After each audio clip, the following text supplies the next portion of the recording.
Yan wala Nick. Ano na? Ada mo kwarta. Ang kwarta? Grabe ka namin pira ba? Pira ano? Ang daming pira ba? Kunti niyan, ano lang yan, yung pang savings lang pang ulam-ulam. Pangulam-ulam? Ano ko Dami man! Kwarta mo pa? Grabe lang dito. Wala talaga ba sa ano? pag madula na, balang ko na pang pugaong ko ah. Grabe ka naman. Hindi na ako kabalod eh. Grabe ka na, porque ako lang pumapasok dito, magbintang ka agad ng ganyan.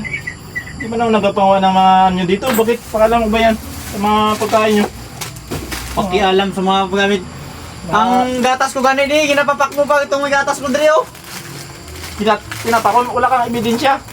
Bakit mga itlog nyo, ginakuha ko ba yung mga itlog nyo dito? Hindi ko ginakuha yung mga Say man itlog ko ta nyo. si Upet. Ang gatas ko di, ikaw na nakaubos. Hindi ko ginakuha yan. Eh bakit yung pipino? Makalimutan mo may, madala mo pa uwi yan. Masige mo kalagay-lagay yan sa bag. Wala mo mga dyan pa eh. Tsaka hindi ko alam yung mga taguan nyo ng mga Oo, yan mga dito. ulam yan. Oo. Dami kami na wala na gamit dito nung di ka kapunta-punta dito. Ano pala, di na naman punta dito. Pagpunta ka bro, huwag ka magnakaw. Pati yung tutuloy ko, pantutuloy ko, oh, nabawasan na. Parang Na ikaw lang din ang nauna nagtutuloy-tutuloy yan. nasasaktan ako sa sinasabi mo pa eh.